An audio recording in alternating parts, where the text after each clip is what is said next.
Translate this and my salary is yours, but the maid left the millionaire embarrassed. Don't forget to comment where you're watching us from. The meeting was formal, charged with tension. In the center of the room, a man in an impeccable suit held a sheet of paper with an air of superiority. He was Mr. Esteban Ramos, a powerful and arrogant businessman, known for treating with disdain those he considered beneath his level. In front of him, standing straight, was Luisa, a young domestic worker who had been working in the same mansion for years without being noticed. He looked at her with a mocking smile and, raising the document, threw down his challenge in front of everyone.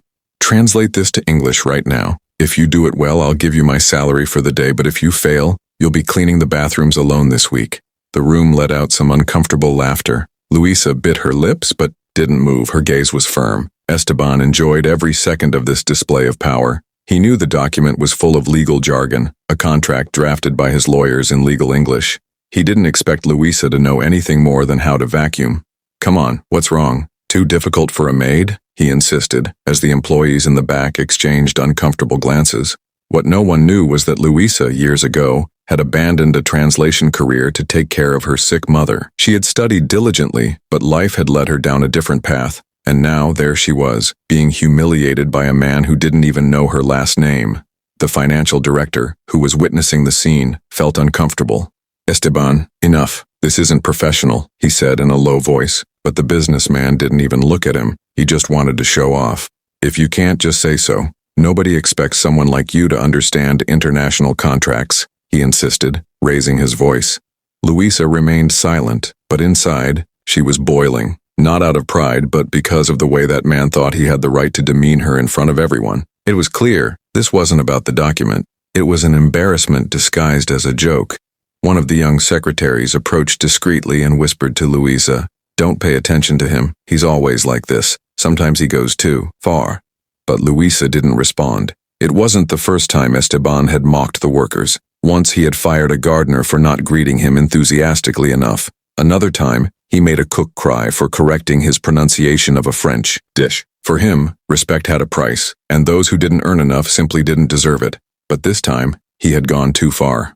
Luisa took a step forward, took the sheet from Esteban's hands without saying a word, and studied it intently. He leaned back, ready to laugh. "Go ahead, surprise us, cleaning prodigy."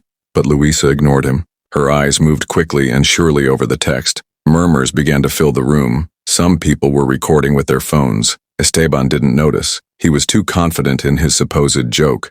"All good? Need help with the letters?" he said, raising his eyebrows with fake concern. Luisa slowly lifted her gaze and said clearly, "This contract states that the company must cover 80% of operating expenses during the first quarter, and any discrepancies will be resolved under the jurisdiction of New York according to Clause 7.2. The room went silent. Esteban opened his mouth but didn't make a sound. His face transformed. No more laughter, just a mix of surprise and embarrassment. One of the committee attendees leaned over to another and whispered, "She really understood all that." The other just nodded, mouth open. At that moment, Luisa took a deep breath, returned the paper to Esteban, and was about to leave, but he stopped her. Wait, you probably memorized that. Someone told you. You don't know English at that level." His tone was no longer mocking, but desperate. He couldn't allow his ego to be shattered in front of everyone, but in his attempt to discredit her, he only dug a deeper hole for himself. Luisa didn't respond directly. Instead, she looked at the financial director and asked, "Would you like me to summarize Clause 9 as well?" He nodded, intrigued. She did so with precise accuracy. No one said anything. The silence was heavy. Esteban, pale, only held the paper shakily. The room, which had been laughing earlier, now looked at him with a mix of confusion and disdain. And right then, the human resources supervisor stood up and said, "I think that's enough. This kind of treatment cannot be repeated in this company." Before Luisa could leave, Esteban, in his desperation, uttered the cruelest phrase, "You probably learned it by sleeping with some foreigner." The murmurs turned into an uproar. Luisa froze, and right then, something happened that would change everything forever. The scandal was immediate. Several employees stood up, some demanding respect, others discreetly recording with their phones. The financial director threw his pen on the table and said in a dry voice, "Esteban, you just crossed a very dangerous line." But Esteban didn't seem to understand the gravity of what he had just said. He still wore a nervous smile, as if expecting someone to laugh with him. Nobody did. Luisa, still motionless, had teary eyes, but not out of shame. It was a mix of rage and contained dignity that weighed more than any insult. That was absolutely unacceptable, said the Human Resources Supervisor, rising with determination. This meeting is adjourned until further notice. Louisa, please come with me. But Louisa refused to move, not out of rebellion, but out of necessity. She slowly approached the center of the room and said with a firm voice, "For years they've called me invisible. I've cleaned your floors, served your coffee, washed the windows of your offices, but today you made me visible, and I'm not going to disappear without saying what I have to say." Nobody interrupted her. Even the most skeptical knew something important was about to happen. "I didn't study to clean offices," she continued. "I gave up my career to take care of my mother, who died without ever knowing I would touch a book again. I put on this uniform to survive, but I never stopped being who I was. And today I realize this place was never ready to see someone like me shine. Because when we do, you all tremble." Esteban tried to interrupt, but a gesture from the supervisor stopped him. Luisa looked at him directly. "And if you think I'm less because I'm a maid, Mr. Ramos, then the problem isn't me, it's you." What happened next was even more humiliating for Esteban. The company's legal affairs director, an older woman who had remained silent until then, stood up calmly and said, "Luisa is right, and as head of the ethics committee, I demand that this act of discrimination and verbal harassment be immediately taken to the board of directors. We cannot allow this company's corporate culture to remain based on contempt." Several attendees nodded. Esteban swallowed hard. He was no longer the center of attention for his power, but for his embarrassment. Meanwhile, a woman who had been observing from a corner approached Luisa. She was a foreign investor invited that morning as part of a negotiation. "Your English is impeccable," she said softly, "and your temperament admirable. I'm looking for an interpreter for my operations in the region.